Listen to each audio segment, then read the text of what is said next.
Fellow people, welcome back to the Cook and Cook Food Network. But today we're trying something a little bit different.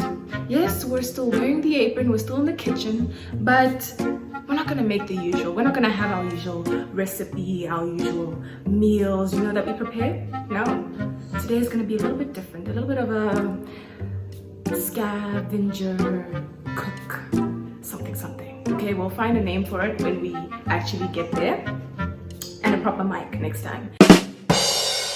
But if you guys want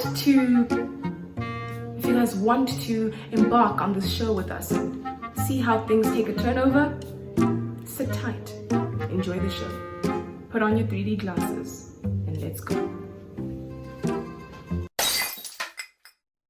As you can see, I am holding a paper that's got the alphabet from A to Z written down.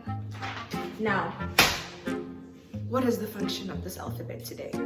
But the function of the alphabet is that I have to close my eyes and pick 10 letters without seeing them. And from those 10 letters, I have to use those ingredients from those 10 letters, I basically have to incorporate them into this fantastic cereal that I'm baking. But I don't have a choice of what cereal I'm gonna bake. I also have to do this whole alphabet thing, and then I pick a letter, and whatever letter that the cereal starts with is the cereal that I'm gonna use. But here on this show, we find ways to make things that aren't edible. And you guys will see today. How do we bake cereal? I don't know. Guys, I don't know how cereal turns out when you bake it, so I'm hoping that the ingredients that I can find with the letters that begin with these are actually good ingredients, or else we're gonna be eating trash. Stay tuned. Okay, I'm back with a pen, and now let's pick. Okay, it landed on C. So the cereal that we have to use has to start with a C. I'm gonna look around, I'm gonna see if we can find cereal that starts with a C. I found it. The first time that this cooking show actually goes the way it's supposed to go. So we're gonna be using Cocoa Pops, because I'm thinking that Cocoa Pops are already edible by themselves. So hopefully that if we have to bake them, they won't taste that bad, you know what I'm saying? Why do I always say, do you know what I'm saying? Because you do. But they're not gonna taste that bad because they already have their own flavor. And let's continue picking letters. Let's close the eyes.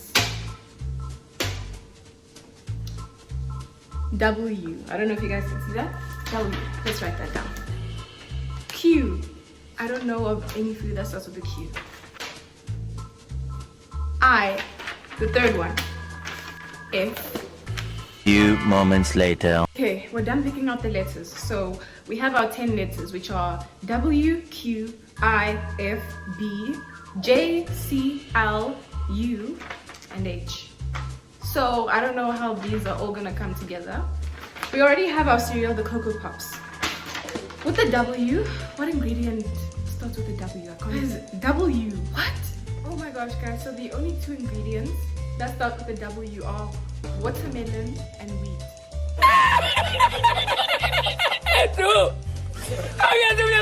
So let's think about this. I think we have to go with the wheat, because watermelon is just, imagine baking watermelon. No, we're not going there. Okay, looks like we've run out of wheat, so I'm gonna have to use wheat flour. If I get food poisoning, I don't know what's gonna happen. Let's just use wheat flour, so we're just gonna use wheat flour. Okay, starts with a W. The second thing that we need has to start with a Q. I couldn't find anything that starts with a Q, and then I cheated, I looked it up, and then things like quesadilla, quiche, and all that came up, so no. So what we're gonna do is, we're gonna find the letter that's closest to Q, which is P, and find an ingredient that starts with P. What starts with P? Oh no. Paper. No. That's not gonna be an ingredient. It's now time that things have taken a turn to the worst. For P, we're having paprika. This is so sad. So for I, we're gonna go with ice cream. Guys, I found a solution to our paprika problem. We're gonna use peanut butter instead of paprika. I mean, that's still disgusting, but it's better. Peanut butter fixes all our problems now. For F, we're gonna use fine salt. I know that salt starts with an S, but I call it fine salt. I don't say salt. Maybe let's do fine sugar. No, we're doing fine sugar. We're not doing fine salt. So B, I've got butter, and J, I have jam.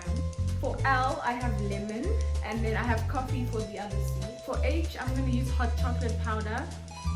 And for U, I didn't find anything, so I'm just going to flip it around, get it to N, and then nutmeg. What a wonderful world.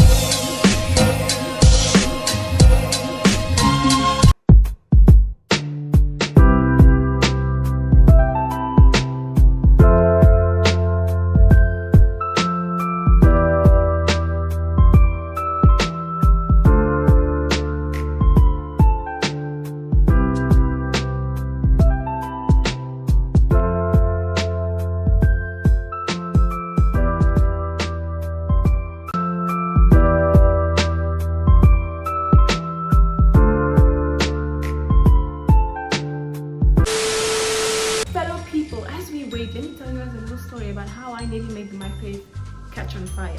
Everything was going amazing and I got chocolate. So what happened is that my chocolate melted, so then I put it in the fridge. And then after that, I didn't think, okay, also me, I put it in the fridge, but I put it in the deep freezer. So that's where I went wrong. That was my mistake. And I wanted to eat chocolate, but it was hard. Couldn't even break it.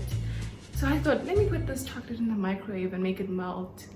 I didn't take off the wrapper, and then yeah, that's the story. The thing caught on fire and it was in the microwave. At least I saw that it caught on fire, so that's so this is how it came out. Let's taste this and review it.